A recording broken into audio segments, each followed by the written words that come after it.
একদা এক বাঘের গলায় হার ফুটিয়াছিল। বাঘ বিশ্বাস চেষ্টা করিয়া আর কিছু করিতে পারিলেন না। যন্ত্রণায় অস্থির হইয়া চারিদিকে দৌড়াইয়া বেড়াতে থাকে। জন্তুকে দেখে জিজ্ঞাসা করে, ভাই হে, যদি তুমি আমার গলায় হার থেকে বাহির করিয়ে দাও, তাহলে আমি তোমার বিলক্ষণ পুরস্কার দেব, আর চিরকালের জন্য তোমার কেনা আমি থাকিব। কোনো জন্তু ভয়েতে সম্মত হইতে পারেনি। অবশ্যই এক বক লোভে পুরস্কৃত আশায় বাঘের মুখে আপন লম্বা লোট খরচ করিয়া দিয়া বলে অনেক যত্নে হার বাহির করিয়া আনলো। বাঘ সুস্থ হইয়া উঠিল। বক তার কর্মর করে চক্ষু রক্তবর্ণ করে ওই নির্বোধ, তুই বাঘের মোড়ে মুখে প্রবেশ করে দিয়েছিলি, তুই যে নির্বোধ বাহির করিয়া লইছি, তোরই ভাগ্য মানিয়ে দিস, আবার সেই পুরস্কার চাইছিস। ওই বাঁচিবার সাথ থাকে প্রতিভা তোকে এখনই ঘাড় ভাঙিব। বক তুই হাত তুই তখন এখান থেকে প্রস্থান করিল। অসৎ ব্যবহার করা ভালো নয়। দ্বারকাঘাত ময়ূরপুচ্ছ, একসাথে কতগুলি দ্বারকাঘাত ময়ূরপুচ্ছ পড়িয়াছিল। এখানে দ্বারকাঘাতগুলিকে মনে মনে বিবেচনা করলো, আমি যদি ময়ূরপুচ্ছগুলি আপন পাখায় বসিয়া দিল, আমার ময়ূরের মতো সুস্থ হইব। এই ভাবিয়া দ্বারকাঘাত ময়ূরপুচ্ছগুলি আপন পাখায় বসিয়া দিল। দ্বারকাঘাত নিকটে গিয়া অতি নিজে এবং অতি বৃষ্টি, আর আমি তোমাদের সঙ্গে থাকিব না, এই বলিয়া গালাগালি দিয়া মোকান দিয়া গেল। ময়ূরকণ্ঠ দেখে তাকে জিজ্ঞাসা করিয়া বুঝিতে পারলে সকলে মিলিয়া গেছে, তারা এখান থেকে বুঝিতে পারিবে। ময়ূরপুচ্ছগুলি তুলিয়া লইলে সেখান থেকে অপদার্থ স্থির হইবে এবং এত চাকারি আরাম করবে, যারা অস্থির হইয়া পলায়ন করবে। অনন্তর সে পুনরায় আপন দিয়ে গেল। অনন্তর দ্বারকাঘাত প্রবাস করিয়া বলে, ওই নির্বোধ, তুই ময়ূরপুচ্ছগুলো পাইয়া অহংকার করিয়াছিলি, আর যদি দেখবি ঘৃণা হবে, কারাগারে দেখবি ময়ূরের তাদের ভিড়িয়েছিলি, আপনার অপদস্থ করবে, আপনার থেকে মিলিত হইয়া তুই যে নির্লজ্জ, এইরূপ মাথাকে তিরস্কার করা তাহার নির্বোধে হারিয়ে দিল। যারা যার অবস্থা সেটি তাহাতে সন্তুষ্ট থাকে, তাহলেই হারুর নিকট অপদস্থ ও অপমানিত হতে হয় না। এখান থেকে সে বলল, কি আমি এই সমাজে কোনোদিন একদিন জিজ্ঞাসা করা হয়েছে, তুমি আমাকে শিকারে করিবে? কুকুরের প্রাণপণে দৌড়িয়া গেল, কুকুরের মতো বল ছিল না, ইয়ে ধরিয়া থাকিতে পারি না, কুকুরের আনাতে ছাড়িয়া গেল। শিকারী কুকুর উত্তম করেছিল। তিনি যখন শিকার করিতে যাইছিলেন, কুকুরটির সঙ্গে থাকিত, কুকুরের বিলক্ষণ বল ছিল। তোমার শিকারের সময় কোনো দেখিয়া ভয়েসে জিজ্ঞাসা করলো, আমি যতদিন তাহার শরীরে বল ছিল, সেই আপন কুকুর যথেষ্ট উপকার করেছিল। শিকারী কুকুর গন্ধে জিজ্ঞাসা করেছিল, যখন কুকুর বলল, মশাই আমাকে তিরস্কার করবেন, প্রহার করবেন, মনে করিয়ে দেখুন, আমি যতদিন আমার বল ছিল, প্রাণপণে আপনার কত উপকার করেছি, এতক্ষণে বৃদ্ধ হয়ে দেখলেন দুর্লভ অক্ষম হইয়া পড়িয়াছি, এই বইয়ে তিরস্কার হইয়া প্রহার করিয়া উচিত নয়। সম্মানে চলিয়া গেলে তার পদর থাকে না। অস্ত্র আর অস্ত্রপাল রীতিমতো অস্ত্র দিলে আহার দিলে সুশ্রী হয় এবং চিৎকন দেখায়। রীতিমতো সেই আহার না দিলে মার্জিন মর্দনে কোনো ফল হয় না। কোনো অস্ত্রপাল প্রত্যহ অস্ত্রের আহার দ্রব্যের কিঞ্চিত অংশ বিচক্ষণ লাভ করিত, পেরোলে দিনে দিনে দুর্বল হইয়া পড়িত। দুস্থ লাভের লোভে অস্ত্রের দ্রব্য সেই করে, কিন্তু মার্জিন মর্দন করে কিছুমাত্র অলস্য ছিল না। তাকে জিজ্ঞাসা করে, মার্জিন মর্দন করে তাহার অপেক্ষায় অধিকতর করিবে। দুর্বল শরীরে আর্থিক বিস্তৃতভাবে এই একদিন অস্ত্রপাল করিয়ে ভাইয়ে তুমি সুশ্রী এবং সফল হইয়া তোমার বাস্তবিক অভিপ্রায় থাকে, তাহলে রীতিমতো আহার আরম্ভ করো। রীতিমতো আহার না করিলেই মার্জিনের মর্দনে তুমি অভিপ্রায় কোনো ফল পাবে না। যেখানে যাহা প্রয়োজন সেখানেই তাহা করা উচিত। স্বল্প আর শীতকালে কৃষক অতি প্রত্যুষ ক্ষেত্রে বেরিয়ে গিয়েছিল। গিয়ে বাইরে যে স্বল্প আচ্ছন্ন মৃত্যুপ্রায় হইয়া পদার্থে পড়িয়া রইল। দেখিয়া অন্তকাল দ্বারা রানী উদয় করিল, তখন সেই সম্পর্ক দেখিয়া লইয়া বাড়িতে আনিল। তখন আগুন থেকিয়া তাহাই সজি করে চলিল। সজি হইয়া সে পুনরায় আপন স্বভাবে শিশু সন্তানকে সম্মুখে দেখি দংশন করিতে লাগিল। কৃষক জিজ্ঞাসা করিল, সর্ব তুমি আমার ওরে পুর, তুই অতিশয় কৃতজ্ঞ, তোর প্রাণ আমার হাতের মধ্যে রয়েছে, দেখিয়ে দয়া করিয়া গৃহে আমি তোকে প্রাণদান করিলাম, তুই আমাকে যদি সব আর অন্যর্থ করলি, তোর এত তুই যা করিস ফল পা। এই সবের মস্তকে যেমন আঘাত করি, তাহার এই প্রাণটা কইল, মরিলেও স্বভাব যায় না। এক কুকুরের প্রতিবিম্ব, এক কুকুর মাংসের খণ্ড মুখে করিয়া যদি কারো যদি নির্মল জলে সে তাহাই প্রতিবিম্ব দেখিয়াছিল। সে প্রতিবিম্ব অন্য কুকুর স্থির করিয়া মনে মনে বিবেচনা করিল, এই কুকুরের মুখে হয়তো মাংসখণ্ড আছে, করিয়া লই, হইলে আমাকে সেই মাংসখণ্ড লইয়া যাবে। এই লোভ দেখিয়া কুকুর যেমন অলিক মাংসখণ্ড ধরিয়া গেল, তাকে উপস্থিত মাংসখণ্ড জলে পড়িয়া গেল, ভাসিয়া গেল। সে বলে হঠাৎ বুদ্ধি কিঞ্চিত হইয়া অনন্তর সেই বলিয়া গেল, নদী পার হইয়া গেল। তাহার লোভে বশবর্তী হইয়া কল্পনার লাভে প্রত্যক্ষ ধাবমান হয়, তাড়াতাড়ি এই দশাই ঘটে।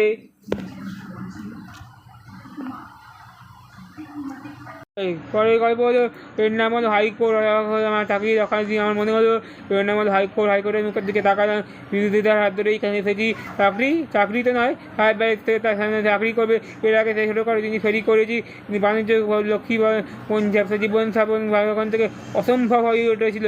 তখন বাণিজ্য ভগিনী দেবী সরস্বতী অপরাধ কীভাবে অর্জন করলে অবশ্য আমার পক্ষে খুলনা রোডে বিবেকানন্দ স্কুল মাত্র লাভ কোনোই সম্ভব হবে না। যদি না আমার স্কুলের থেকে আমার বাড়িতে সম্বন্ধে অনেক ওয়াকিবহাল হতেন। মাস্টার মনে করছেন ইংরাজি নয় সম্মানিত, সেখান থেকে মাস্টারি কুলিং যদি বাকি সব ইতর। আর আমি সশক্ত হয়েছি ইতিহাস, ভূগোল, বিজ্ঞান, সাহিত্য, বাংলা সাহিত্য কোনোটা পড়তে থাকিনি। সেখান থেকে সোজা চলে ফেরি রামপুর ঘাট উমিয়াবাড়ি, সেখান থেকে লম্বা নদী পেরিয়ে হাইকোর্টের চূড়াটার দিকে তাকালাম। হঠাৎ আমার ফলকে তীক্ষ্ণ ভেদ করি আকাশে মিডিয়া চাইল। আমার পক্ষ থেকে জিজ্ঞাসা করে তুমি আমাকে যেখানে একই রোজ এখানে আসতে হবে, এখন চূড়া করে অনেকেই জানতে দেখতে যাবে, চলো এখন এসব অনেক দিন আগের কথা আজ বুঝতে পারছি। ঠিকই ধরেছে, অফিস সেখান থেকে আওয়াজ লাল হইয়া বসিয়া জীবন নাটকের কত খেলা চলেছে।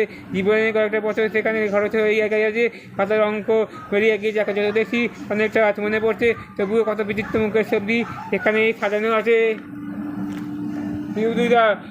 পিউদা বলে আমরা যেখানে খটমটো হয়, তুমি আমাকে তাই অন্য মানুষ হয়ে গেছে, অন্য মানুষ কোনো ভয় নেই, যদি তুমি সামনে অসুবিধা হবে বুঝে শুধু নাও। চেম্বার কাকে বলে গেলো আমার প্রশ্ন এসে বললে যে ওই যে সামনের বাড়িটা দেখছো, এতকালে পুরনো বাড়ির নাম হলো সেখান থেকে চেম্বার। গতকালে পুরনো বাড়ি বেড়া শক্ত, সে বললো আজকে আমি সেখান থেকে হাইকোর্টের এখান থেকে ছেলের সঙ্গে চিঠিপত্র কোনোটাই বা ইস্ট ইন্ডিয়া কোম্পানি আমল থেকে নিয়ে গিয়েছিলাম। বড় মস্ত বাড়ি, বাস অনেকগুলো ঘরে দিন দুপুরে সূর্যটা প্রবেশ করে না, ফলে আমার সেখান থেকে খাবার বন্দোবস্ত করা হলো। কিন্তু মনে ভরসা দিবসে এক বাড়ি বাড়ে, নিজের কোনো অভাব হয় না, লিফ্টের কোনো সেটা গন্ধ হয় না। লিফ্টে সেই তিনজনেই বেশি একত্র হইয়াছিল। সেই বললো আজকে আমি সরাসরি সেখান থেকে সমূহ নিয়ে গিয়েছি, সেখান থেকে ভালোভাবে সেখান থেকে এমন ভাগ করে দিয়েছি তুমি আমাকে শেখালো মক্কেল আমার সেই সামনে সাথে বলে হরিনামের করো, যেখান থেকে তুমি আমার হয়তো কোনো হেফাজতে সামলাতে পারবে না। সেহেতু আমি গুটি পায়ে সেটা পড়লাম, একেবারে তাকালাম, তার কথা বলা হলো না। বয়সে একটু হয়নি, তার মাথার চুল একটুখানি খাওয়া গিয়েছিল। সে বৃন্দাবন খবর ভালো তো, খাওয়ার নতুন খবর ববিতা বললে লিখতে সে খবর তুমি আমাকে নিয়ে চলো, নিচে নিয়ে নেমে দেখছো বৃন্দাবন আমার দিকে নিয়ে ভালো করে তাকাও। ঘরবার আগেই পূর্বেই আমার সে বোঝাতে হবে নাম্বার সময় হয়ে গিয়েছে। পকেট থেকে চাই বার করা হলো, এই পকেটের ঘর সামনে থেকে কাগজপত্র ওখানেই বসে আছি, কুইজ বলে ঢাকা অন্যদিকে নিয়ে গেছি। হাই বললো আজকে আমি চারদিকে অনেকগুলি চেম্বার আছে, অনেক কিছু দেয় এদিকে দিকে ঢাকা তো অসংখ্য মোটা আইনের বই, এইসব বই এখানে নিয়ে আসবে। মানে লাইব্রেরি যখন পেতে যাবে তখন আনতে পারবেন, আমাকেও কোনো ব্যবস্থা দুঃখ হবে না। তারপর আরম্ভ করলেন নিজের কথা। তারপর বললো আজকে আমি চলো, তার বয়স 20 বছর 5 বছর বয়সে এখান থেকে চাকরি করিয়াছি। আজকে আমি ইংরেজি কুকুরতে অনেকগুলিতে এখানে ভয়ে এক বছরও দাঁড়িয়ে আছি। অফিস থেকে যে একবার জিজ্ঞাসা করছে কী হয়েছে, জিজ্ঞাসা কী করছিলে, তারপর সেটার সময় মেশিন বন্ধ করে দাও, এসে আবার পাশের ঘরে এসে আপনাকে ডাকাচ্ছে, তুমি আমাকে জরুরি একই টাইপ করছো। জিজ্ঞাসা করলে রাজি হয়ে গেছে, একবার টাইপ করা হচ্ছে, হঠাৎ তার গান লাল হয়ে গেল। কমলাবাবু খাবে? ইউদিদা বলে যে আমাকে সামনে দাঁড়াও।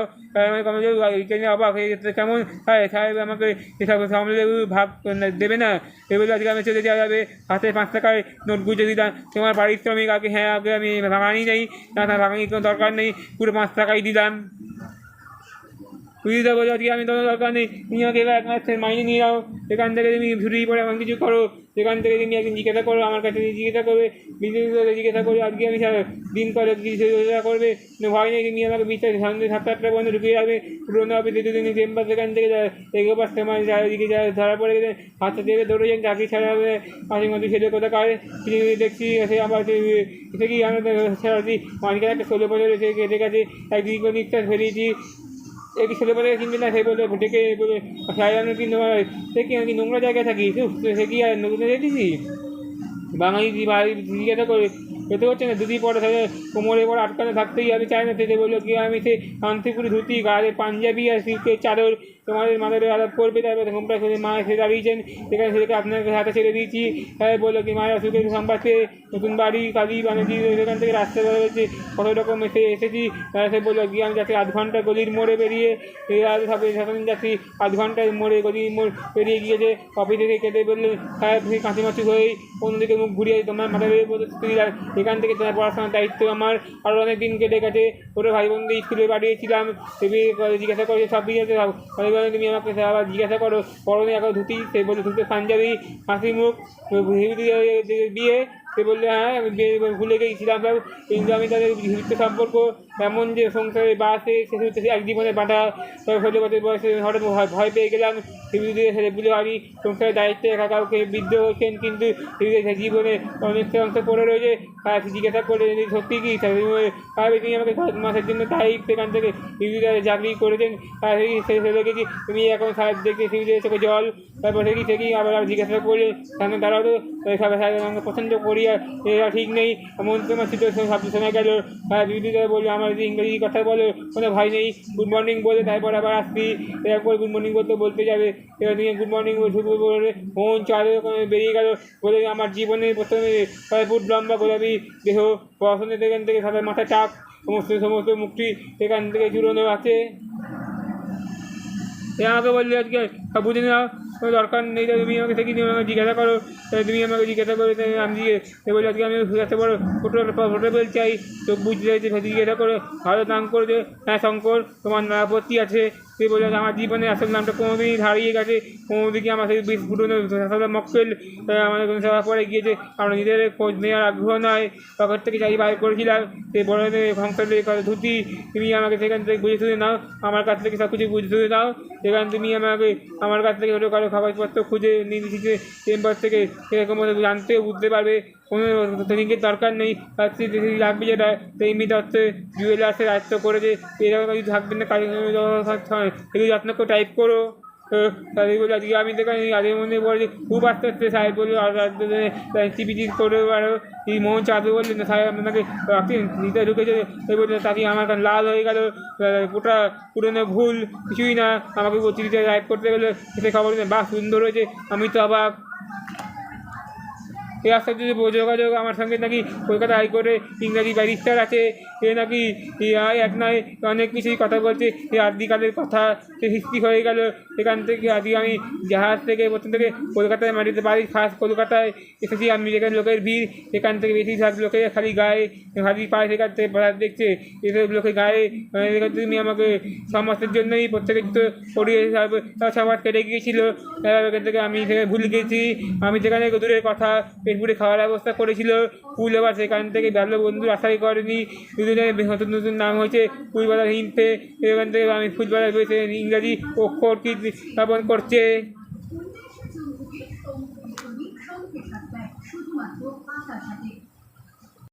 ছেলেদের মহাভারত। আমাদের যাকে দিল্লি বলি অনেক দিন আগে হস্তিনিয়া বলিয়া কান্না করছিল, এই হস্তিনিয়া ভিতরে আসতে নাম ছিল, অনেক অন্ধ ছিলেন, গাড়ি অন্ধেশ্বরের চোখে দেখতে পায় না, বয়স বাড়ার সঙ্গে সঙ্গে ভিতরে আসতে রাজা হইলে পারিলেন, রাজা হয়েছেন ছোটো ভাই পাণ্ডু, রাজা থাকা পায় তিনি দুঃখিত ছিলেন, তার ছেলে হওয়ার আগে তাহার ভয়ে ঠকিতে পারিলেন না, কারণ তাহাদের ছেলেদের মধ্যে যে বড় সে তাই রাজ্যে পাড়ার কথা ছিল, কিন্তু ছেলে আসতে কপাল তাহাদের বন্ধু পাণ্ডু আগে হারিয়েছিল, ছেলে বুঝিতে পারে তার ছেলে বড় হইয়াছিল, তার প্রাণধরী অর্থাৎ পাণ্ডুর ছেলে হলো দুঃশাসন, তারপর আরও 98 জন ভাই, শাকসুদ্ধ 100 ভাই, ইহাসা দুঃশাসন নামে তাদের একটা বন্ধু ছিল। পাণ্ডুর 5টা পুত্র ছিল, রাজ্যে সকলের ছেলে যুধিষ্ঠির, তারপর ভীম, তারপর নকুল, তারপর সহদেব, তারপর যমজ ভাই, ইহাদের মায়ে ছিল নহেন। পাণ্ডুদের 2 রানী ছিলেন, বড় কুন্তী ছিল, মাতৃ ছিল ভীম ও অর্জুন, সেখান থেকে নকুল ও সহদেবের মা কিন্তু ভাই আলাদা ছিল, কিন্তু কম দেখা যায়।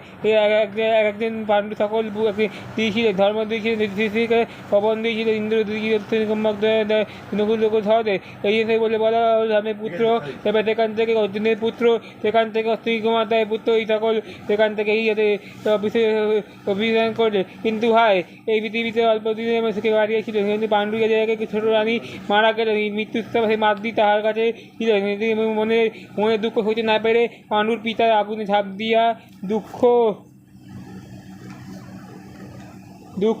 করিয়া ছিল, কিন্তু আমি বলছি আমার কুন্তি এবারে 5খানা ভাই ছিল।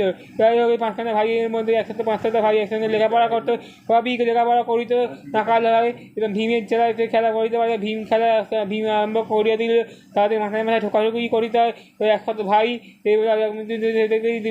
আসতে জালে সেই বললো আজকে আমি দশজনকে জিজ্ঞাসা করেছি, আজকে লাঠি মারিয়ে দিকে লাঠির চোটে সেই আমি চালিয়ে গিয়েছিলাম। সেখান থেকে আজকে আমি যাহাদের না ভাই সেই বললো আজকে আমি সেই আমার সর্বনাশ হবে, সুতরাং চাবিটা মরিয়া ফেলাই ভালো। তারপর ভীম যখন সেই মরিয়া গেল, চাবিটা আমি সেখান থেকে চলিয়া গেল। আর আমি একদিন বললে চলো আমি গঙ্গার স্থানে যাই, এই হওয়ার কথাটা কি ভয়ানক ফন্দি তা জানলেন না। গঙ্গা স্নান করিতে আরম্ভ করলেন, তারপর আর গঙ্গা স্থানের কথা যাইব বললে আর প্রস্তুত হয় না। গঙ্গা স্থানের আয়োজন চমৎকার স্থান, এখানে গঙ্গা সুন্দর বাড়ি আছে, জলাশয়ের জায়গা, সেখানে ভালো চমৎকার, এইখান থেকে সীমা নেই মিষ্টি দেখায়। এখান থেকে আজকে আমি সেই বলে নিজে খাইয়া যেখানে ভালো লাগে সে নিজের মুখে তুলিয়া দিতে চায়। আর কি বললে এই সময় তুমি আমাদের মিষ্টি মিষ্টি কথা বলা, তারপর নেই আরাম করিয়া বীজ মাখানো সন্দেশ খাইয়া মুখে তুলে দিয়ে ভীম চ্যালেঞ্জে আমি বীজ খাওয়া পেয়েছিলাম, কোনো সন্দেহ হইল না। তারপর অনেক দিন চান্ত হইল, তারপর শান্ত হইয়া বললো চলিয়া গেল ভীমের যে তাহার পরিশ্রমে দুর্বল হইয়া পড়িলেন, গঙ্গা ধারে কিছু শুইয়া থাকিলে ভালো হয়। সেইখানে ভীম হইয়া তাহাকে কেউ নিতে পারিবে না। ভীম তাহাকে দুষ্টি বাধা দিয়ে হাতটা বাঁধিয়া জলে ফেলিয়া দিল, কিন্তু ভগবান আগে দেখে আর দুঃখীর লোকিয়া কিছু করিতে পারে না, এতে কোনো ভুল নাই।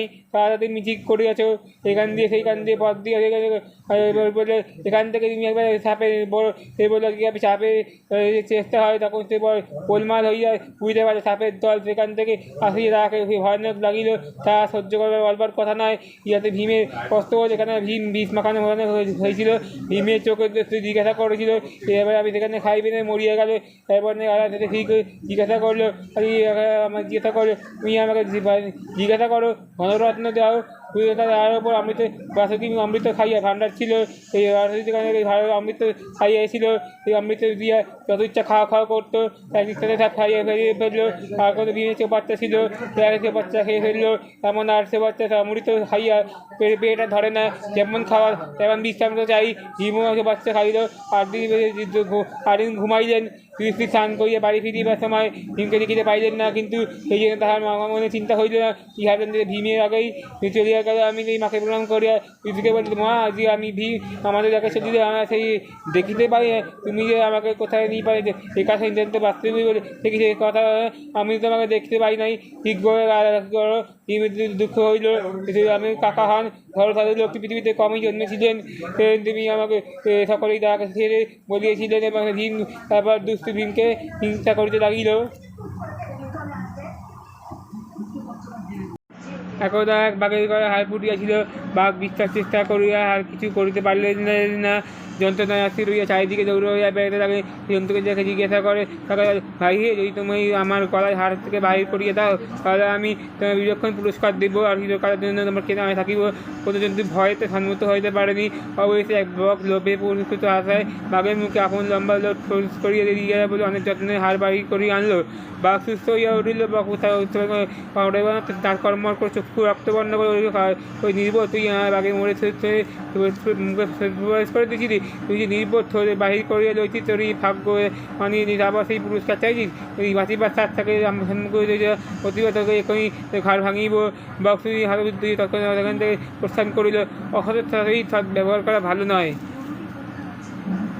দ্বারকাকে ময়ূরপুচ্ছ একখানে কতগুলি দ্বারকা ময়ূরপুচ্ছ পড়িয়াছিল, এখানে দ্বারকাকে মনে মনে বিছানা পড়লো। আমি যদি ময়ূরপুচ্ছগুলি আপন পাখায় বসিয়া দিল আমার ময়ূরের মতো সুস্থ যাইব, এই ভাবিয়া দ্বারকা ময়ূরপুচ্ছগুলি আপন পাখায় বসিয়া দিল। দ্বারকাকে নিকটে গিয়া অতি নিজে এবং অতি বৃষ্টি